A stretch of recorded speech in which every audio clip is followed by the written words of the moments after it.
Dr. Vitz, thanks for coming on. Really appreciate you taking the time to have a conversation with me. Would you mind telling us a little bit about yourself before we get started? Sure. I'm a psychologist. I was trained as a cognitive psychologist long before I think you were born at Stanford. And I've subsequently become something of a general theorist. And because of, well, I'll explain. I have a kind of soft spot in my heart for atheists because I was an atheist for roughly 20 years. And so I have a certain sympathy and respect for them.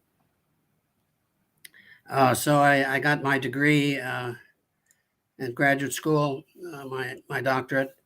I was a cognitive psychologist, as I said, and I was, frankly, I was fairly ambitious. I wanted to get ahead and do research. I was delighted when I got my first assistant professorship at New York University, where I started working hard. And doing pretty well. And so at the end of whatever it was, 6 years or so, I got tenure. Now, as an atheist, I would say this: I was a single man. I found my atheism was compatible with me psychologically. I liked being what I thought independent, autonomous. I didn't need anything from God or anybody else, as far as I was concerned. But then some odd things began to happen. I met a wonderful young woman, and we got married. And she was an atheist too. So when we got married, we made up our own vows, with no reference to God, of course. And but it began meaning that in my life, I had a relationship that was important. A personal relationship became important. And then after a few years, we had children, and more and more relationship became important for me. I was aware of, rational evidence and everything for atheism. I often sort of enjoyed reading that and understanding what was being said there. But what was really beginning to happen in my life was that I was discovering how important relationships were.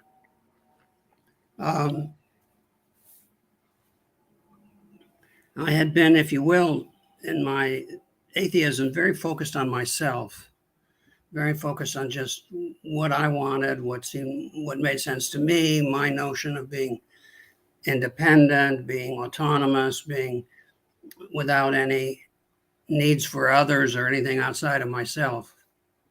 So I was very self-focused. And in that sense, it was, I was to myself, I would say, a minor deity. And I saw that as what I was, or saw that as what I was most focused on. But relationships came into my life then with my wife and with our children. Now, as I said, she was an atheist when we met and when we were married.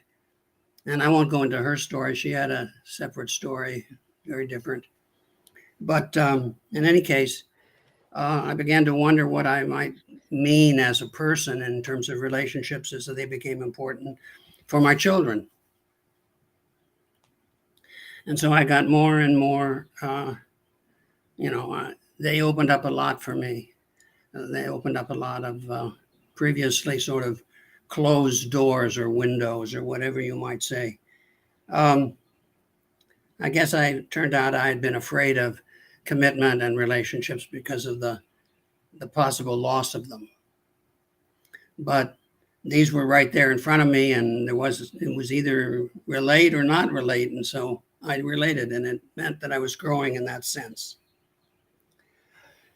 And it had a big impact on me. And sometime after, just before, I guess in my late 30s, I began to understand from my perspective that God was about a relationship, not about a reason, not about an argument or evidence or of the usual type. I don't know if you can prove the existence of any kind of real relationship with another person. Of course, you can prove the person's there, but you can't prove anything about the relationship. In any case, I suddenly realized that God was more of a relationship than of a concept or an idea.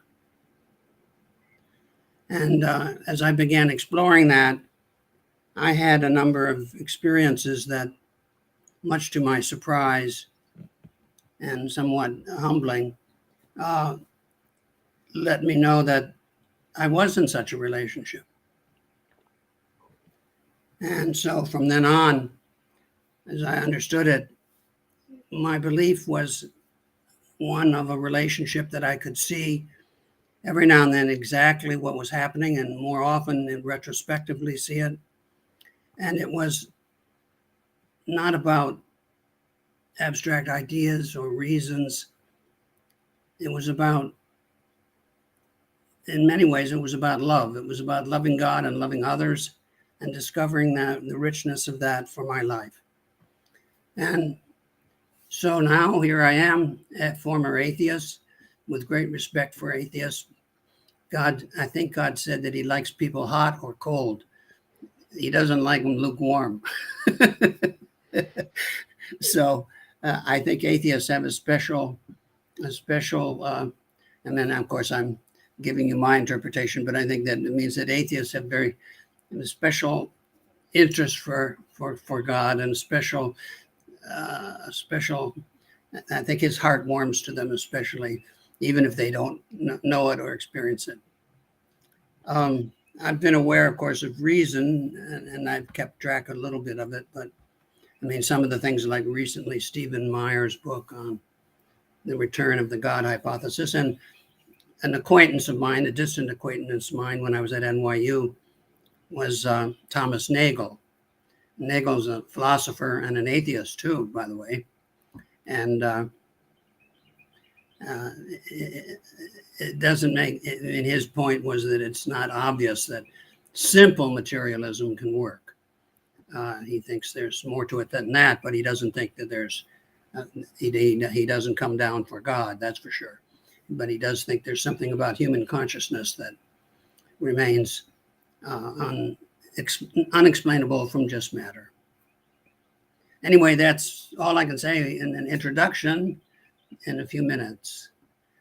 Perfect. So I'm an atheist, by which I mean I believe that everything is best explained by naturalism. I think that all the different evidences and arguments can be better explained by a natural hypothesis.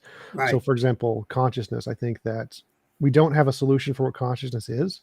And I agree that current physics isn't complete. Our current physics can't describe everything. It's just equations of relationships between things. It can't describe the essence of what things are, just how they interact with one another. Yes. So it can't get to the core of what consciousness is, or what energy is, or what matter is. All it can say is how it interacts with other stuff. Right. Even matter's a mystery, right? Yeah. Yeah. And so I think that it's not really a surprise that our current physics can't describe consciousness, because physics can't describe the essence of anything. It just describes interactions and how they interact with one another. Correct. But I don't see any reason to believe a God exists. To me, it seems like when we look around at the universe, everything seems to be much better explained by just blind natural forces. What reason is there to think that a God is a real thing that actually exists outside of just human imagination? Right. And so you would put my claims about a relationship into human imagination, right? Yeah, something like that. I think there's something like that, I suppose. Yeah. Yeah. And to me, of course, they're dramatically real. But I find out all of that very interesting, and what you're saying, and I'm glad you recognize that even matter is something of a mystery. To put it mildly, that the closer the physicists get to it, they just get at relation. They measure its interactions with other things, and they can do that, which is quite interesting and important. And we can't do it very, very well in medicine, and even less well in psychology, I'm afraid, because there are too many other variables around. That's the problem. I was talking with my son, and he's pretty much into physics. This particular boy, and he was saying, well, you have to remember, in physics you can not only you talk about what variables you're measuring. You can talk about the small number that you're not measuring, and you can put those off to the side, and you can even get an estimate of if they're in it, if they're there. But he said, but in psychology, he said, you don't even know what all those other variables are. So you know, don't get overconfident from what physics can find out. Physics has a nicer, clearer situation for investigating causality, and so you don't even know the number of the different other variables, much less how many what they are.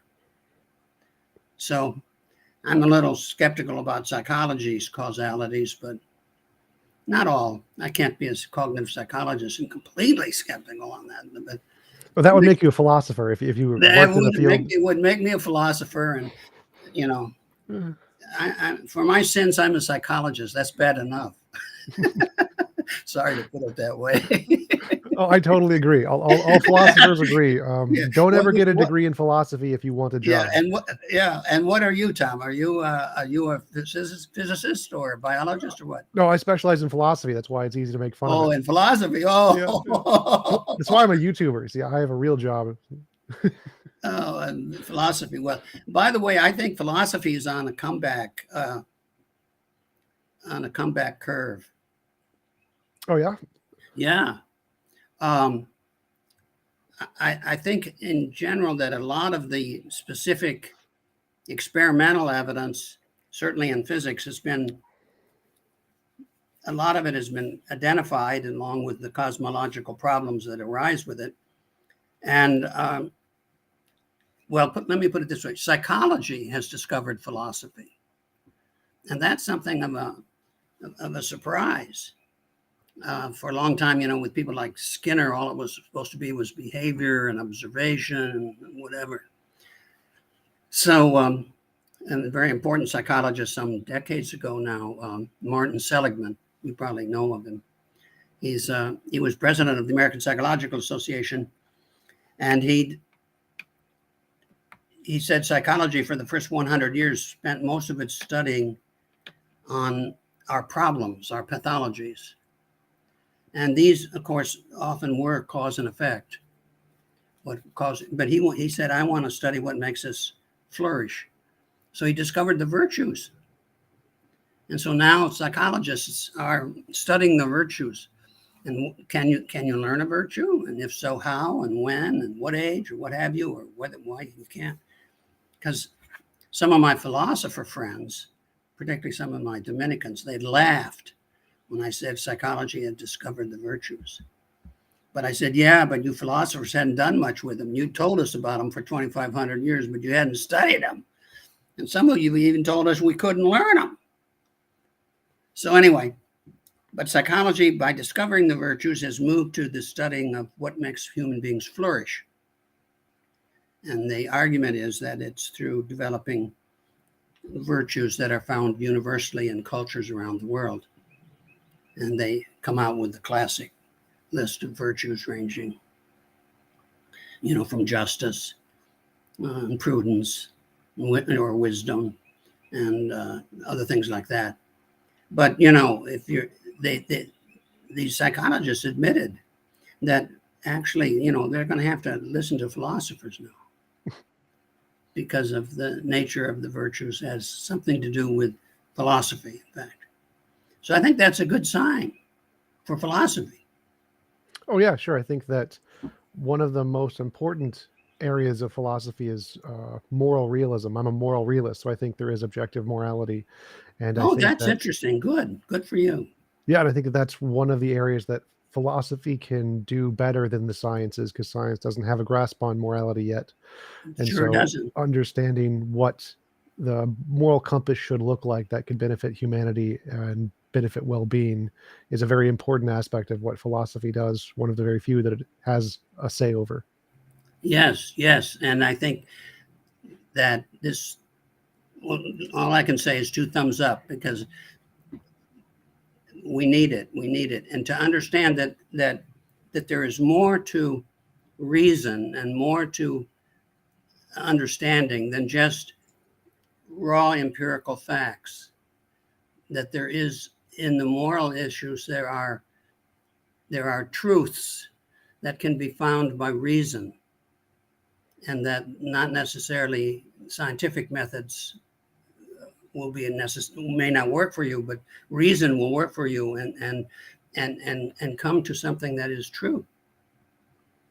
Well, I'd still say it's scientific facts in a sense, because I'm a moral naturalist. So I think that objective morality is grounded in natural facts of the world. So I'd still think you could still discover it through natural facts in a way. But I agree that I would agree with that aspect of it. But I think that the use of reason as a methodology for understanding it is something that we should welcome its return to the intellectual life of the world. Oh, for sure, definitely. Reason is definitely a valuable tool. We should definitely utilize it and not be unreasonable. Yeah, but because a lot of people have sort of said reason doesn't really count. It has to be something you can measure. Sure. So good to hear that from you. Well, you have some other issues that I should address or free associate to? Sure. You mentioned that there were some evidences. Thomas Nagel, I've read his books, What It's Like to Be a Bat. That one's interesting. Oh, yeah. But I don't see how his work or Stephen Meyer's work indicates the existence of a God, because I'm pretty familiar with Stephen Meyer's specified complexity and the mathematics behind it. And I don't think the math works. He conflates two different kinds of complexity, Kolmogorov complexity and Shannon complexity. And so I don't think his arguments for irreducible complexity hold up in biology. Yeah. And so I don't think there's any evidence that actually indicates that a God is there. It seems to me he doesn't in his hypothesis. He says the return of the God hypothesis. What he means by that is that there was a God hypothesis, let's say in science, maybe 300-400 years ago. And then in the subsequent period, that dropped out. And he says it because of as I understand it now, okay, and I haven't read it carefully. So I admit to that. As I understand it, he thinks that the Big Bang, the fine-tuning, the complexity of life, particularly one single-cell life, which has all this complicated DNA in it, and consciousness all have created intellectual problems that make the hypothesis, the God hypothesis, one possible hypothesis for not as a proof, but as a plausible interpretation compared to others, like some that I think the one that you mentioned about yourself. Yeah, those are definitely some of the arguments I've thought a lot about. So like the Big Bang cosmological argument, whatever created the universe must be spaceless and timeless. But it seems like the best explanation of what's spaceless and timeless is in quantum mechanics. Quantum fields seem to be spaceless and timeless. Space-time is said to be emergent from quantum fields, and we have good evidence of that. And that seems to be better than a God hypothesis, because all of the minds we know about are in brains as far as we can tell. We don't have any evidence of like minds that are non-physical or non-spatial, but we do have evidence of quantum fields that are. Then I'd like to suggest something. Some of the near-death experiences do imply a non-material mind finding some evidence that could not have been observed except if they were outside of their body, and that was then identified as real. And I'm thinking of some of one was a neurosurgeon in his near-death experiences and so on. So I do think there's some hint of something there. Yeah, I've looked into those quite extensively. The near-death experiences, I've talked to several NDE experts on the topic, and there's a number of papers that go into the examples of near-death experiences. I think one of the biggest ones is a lady who had a cardiac arrest, and she went outside of her body, and she saw a serial number on top of a piece of medical equipment. Yeah. That one's one of the ones listed in Craig Keener's book, his tome of like 1,000,000 miracles, like 500-page book. But when it's investigated, those kinds of miracles are found out to be not very reliable. Like the account comes from a single professor at a college who doesn't give hospital name. There's no accounts of the doctors. There's no medical records. There's no medical equipment that is 7 feet tall that has a serial number on top, because all medical equipment, the serial number is on the side so that the inspectors can get to it and say, this is the number of the item I've inspected. So all of the facts of those kinds of cases usually don't add up when they're investigated. And so I haven't found any cases of like credible near-death experiences that aren't explained as natural phenomenon once they're investigated. Another one is the one that like someone heard a story of a red shoe in another building. They were Pardon? Another story of a near-death experience is where they had a near-death experience, and they heard a story of a red shoe. They said they woke up and they said there was a red shoe in the ceiling of a different building, like across the street, and they found out, yes, there was a red shoe in that building in that one place that they saw it. But that can be explained by the fact that when you're unconscious, you can still hear things. You like your eardrums are still vibrating and they still send signals to your brain. And it's because your brain was shut off unexpectedly, all of the signals that are being sent to your brain are saved as conscious memories. And so when you wake up, you remember them as if you were conscious. And so you'll think that you were out of body when really it was just your body recognizing those memories into your experience while you were unconscious.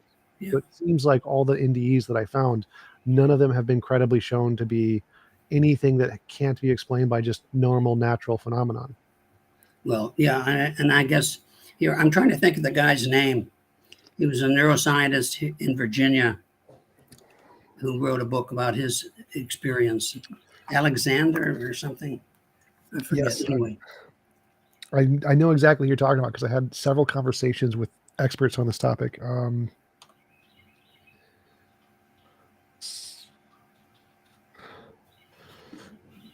Ibn Alexander. Pardon?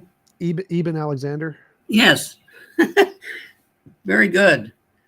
Could you go online to find it or what? Yeah, I've had conversations about him with Alex Sarkiris several times. So we've talked about him quite a bit. I've invited him on my show a couple times too. Oh, has he been on it? He didn't hear back from him. Oh, I did. I didn't know what I was getting into, so I thought I'd find out. Appreciate it. Also, thank you for coming on my show. Well, no, it's fun too. As I said, I have great respect for atheists, and I, and to hear that you're a moral realist is quite encouraging.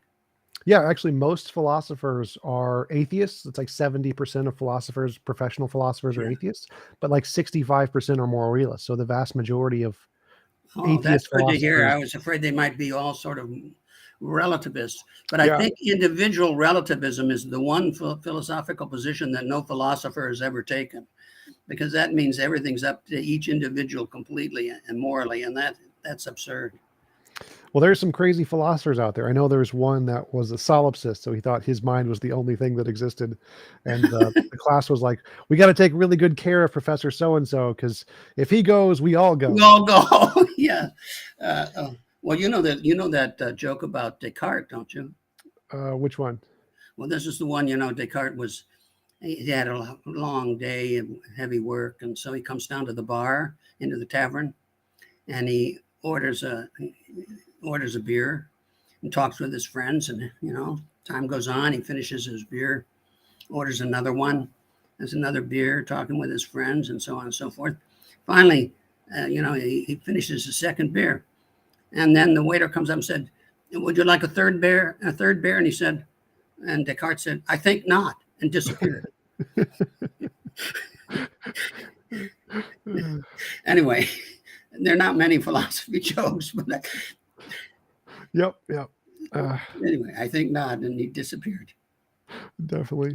You mentioned the fine-tuning argument. That one I think is interesting too, because the fine-tuning argument is the fact that of all of the laws of physics, if we change any of them even slightly, a life-permitting universe wouldn't exist. Right. And that means that only a very small percentage of the combinations would create a life-permitting universe.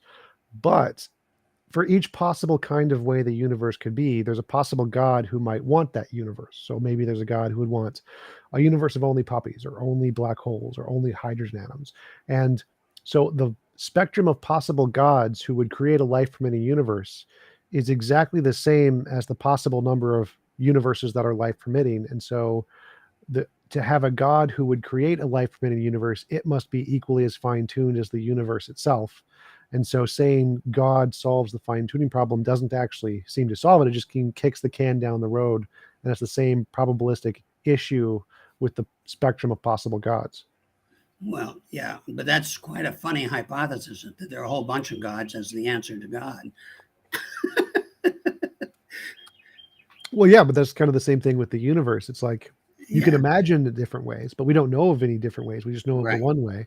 And so, if you want to say there's only one way God could be, we could just say there's only one way the universe could be, and that would solve the problem too. Well, I understand, but I can always imagine something that would be. One of the things is I'm also convinced God does not want a clear, strong proof for his existence or non-existence, because he wants freedom of choice from us. And a really powerful argument for God's existence would destroy some of our freedom. And on the other hand, a very powerful argument for non-existence would destroy some of our freedom. And so I think we have to leave it at that. Well, would it? Because I know that in the Bible, Lucifer and the demons, they knew God existed, but they didn't believe or didn't worship him. And so, even if we knew God existed, we could still have the free choice not to worship Yeah, him. we could join Lucifer. So, even if So, we had proof of God existence, we could still have free will with that. sure. Oh, yes, but not as much. It would have a kind of, I would say, it would cripple the free will. It wouldn't remove it for Hmm. what,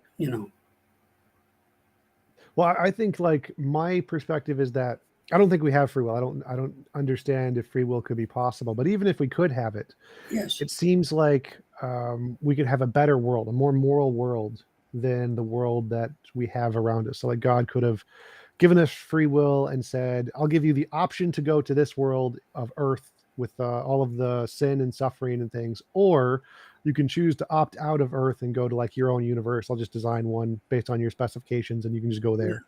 And it seems like God could have done that and we could have equally had as much equally free will, but without all of the forced bad stuff that's here on Earth.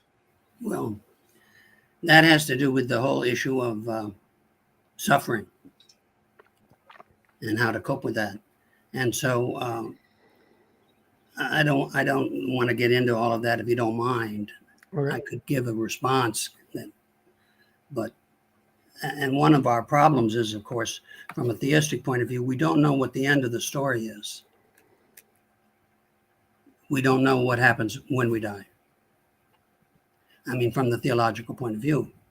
And the near-death experiences can be interpreted as, in general, supporting something there, which can be interpreted so that they're not completely.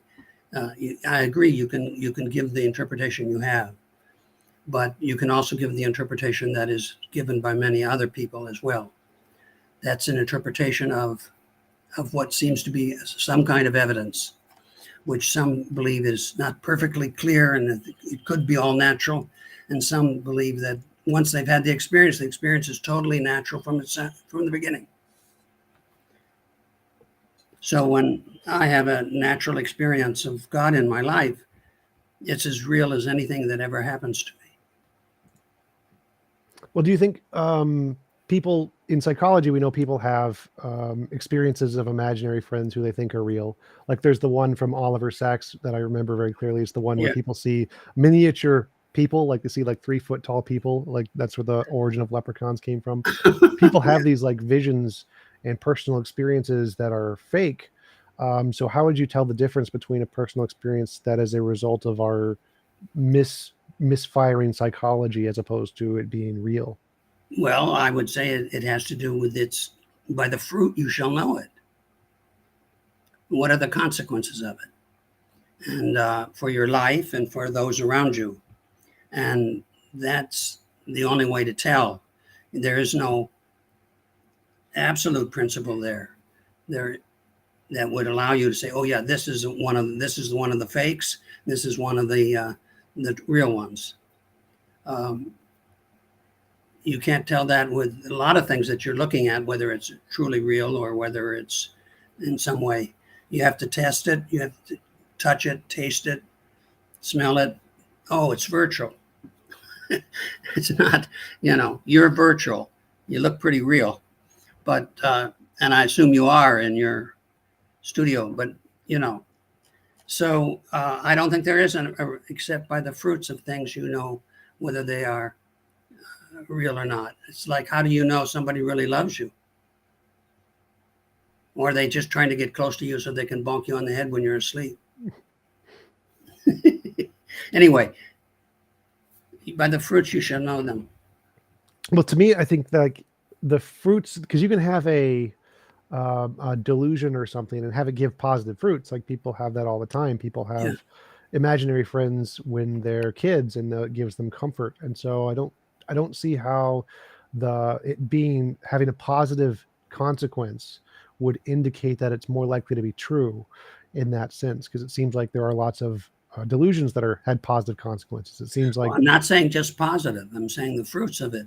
And the fruits of it will involve truth as well as positive emotions. They don't have to be positive. Some of the most important emotions we have are negative when we fall down and hurt our knees. That's how we learn to walk. So negative experiences are also part of the truth that we, or part of the fruits of something that are good for us. Not always, of course. Sometimes negative experiences are quite harmful. But I'm just saying that by the fruits, you will be able to judge them. And that's what we all do anyway.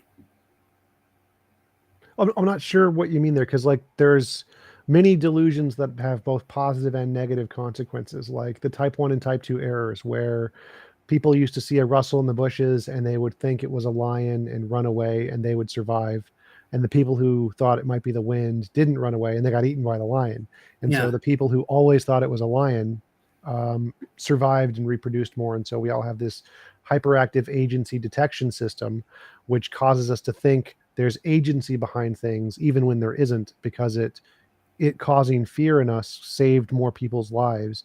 And so our psychological delusions can cause both positive and negative outcomes and positive negative emotions, but I don't think that's a reason to trust them. So like Right. the But fact what that if I people, said your confidence in all these studies that you're reading about is a form of overconfidence?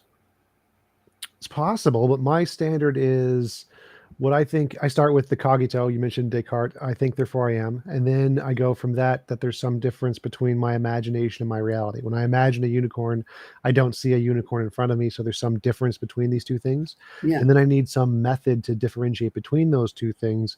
And the method I use is novel testable predictions. If you have a model that can accurately predict the future, that's a good reason to believe that model over the other models. And that's how I differentiate imagination from reality, imaginary experiences from real ones.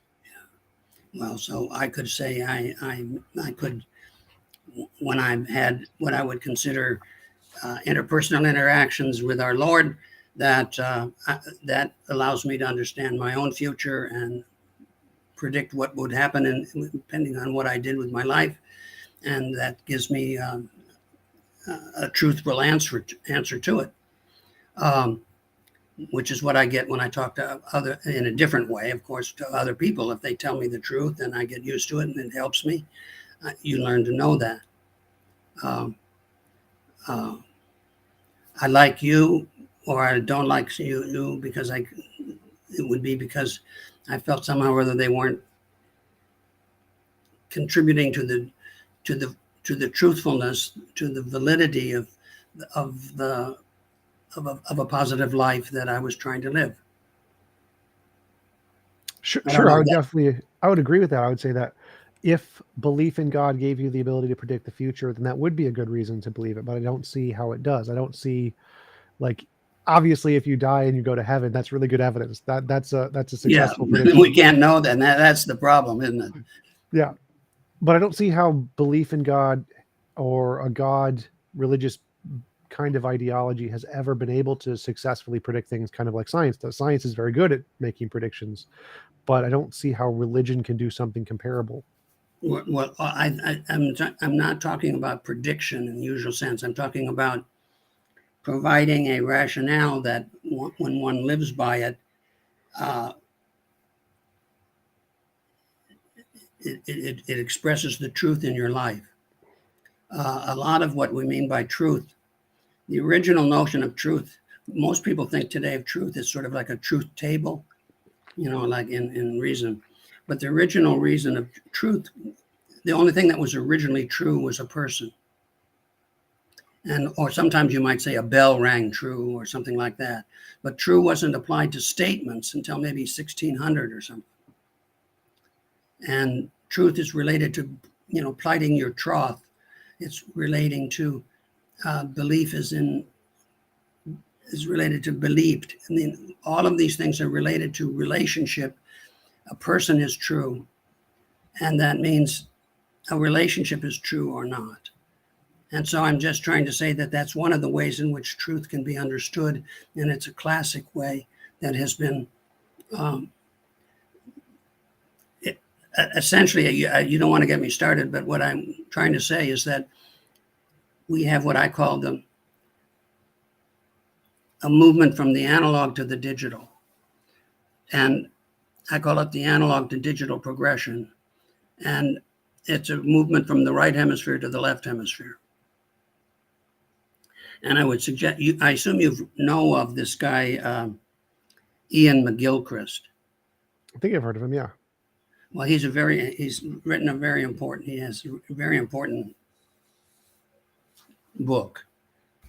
And it's about the movement of essentially so much understanding, particularly in the Western world, from from the left to the right, and from the right to the left hemisphere.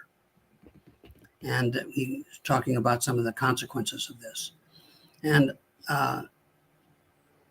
I see certain kinds of atheism as overly involved in the left hemisphere. What would be like an example of how we should move to the right hemisphere? I would put it this way. I think the integration of the right and left hemisphere is what's really needed. And I think great ideas are almost always the mapping of these two coded ways of knowing things so that you can move from one to the other. And I'm thinking, say, in physics, a really important thing in physics is a theory, let's say a mathematical theory. And let's say that's left hemisphere, that's digital. But it's just a theory, it doesn't mean much unless you can map it into observation. And you map it into observation, you've mapped it from the left to the right hemisphere. You've mapped it into something you can touch, something you can measure. And that integration of the two is at the core of the cooperation between the two.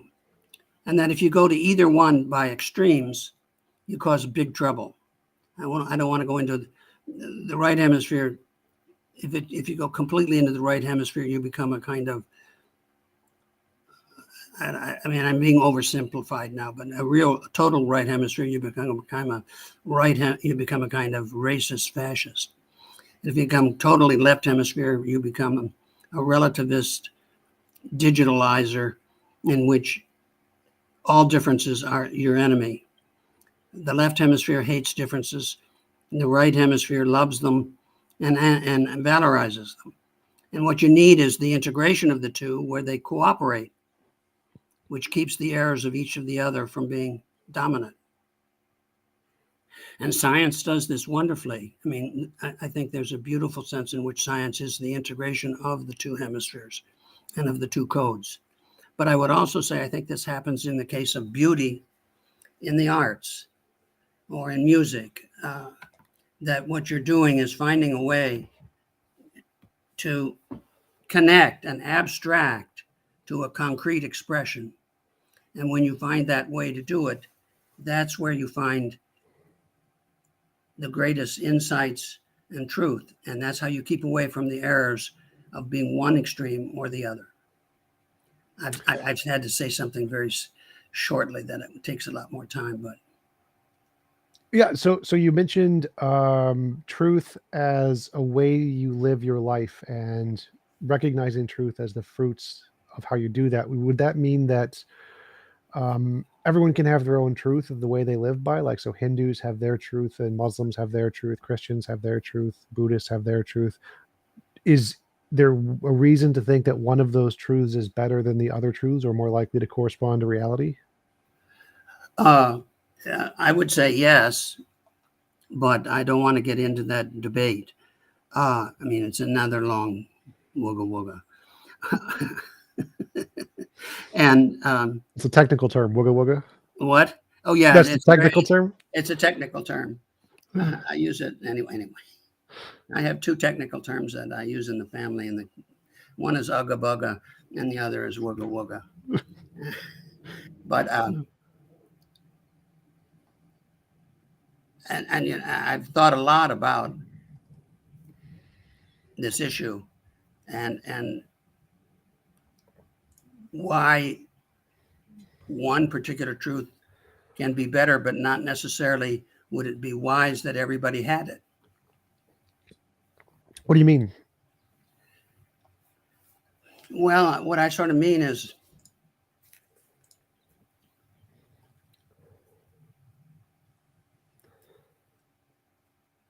we don't want things to be too uniform. And second, people are evolving and changing, and we're not all at the same place. I mean, if you look over the world, even today, you look at tribes in Brazil and you look at different cultures, because we're at different places, the truth that will be most useful for us, most helpful, will be different. Even though one thing may be more true than another, if you're not at the right place for that, it can't help you. Just like when you're 5 years old, there's certain truths aren't going to help you very, very much compared to when you're 50. But if we wanted to say like truth as in what corresponds to reality versus truth as in what helps you at a given point in your life, Yes. what, and we want to like differentiate between those two, why would you say that if someone is in a certain point in their life where it is useful to have a certain ideology, does that make it true for them? It makes it functionally helpful and helps them grow. And then and we're at different stages, just like children are. You know, you can't make truth in the abstract sense make sense to a 5-year-old, but a 5-year-old is still living and has to deal with things. What is truth for a 5-year-old? It's my mother loves me, my father loves me. That's about it, or maybe a few other things and I get mad at my sister or whatever. But Well, that's true at all ages. So I know, and that's what I'm trying to get at, you know. And so we're all 5 years old in one sense, and or 50 or whatever, and you're still a young man. You are. Anyway, so that's what I'm kind of trying to get at as the abstract, what's true in reality in some sort of sense is sort of a highly abstract cognitive concept that is hard to relate to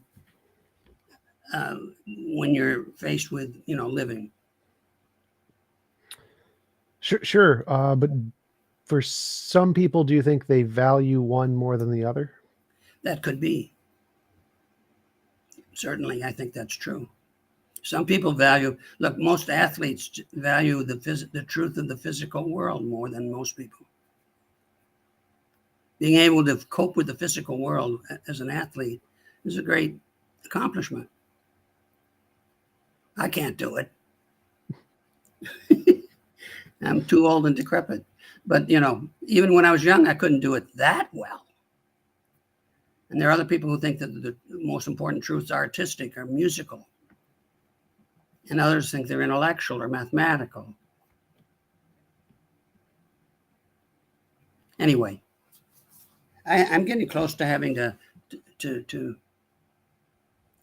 say adios. Yeah, totally fine. Let me know when you need to go. That's for sure. Yeah. Yeah, did you want to...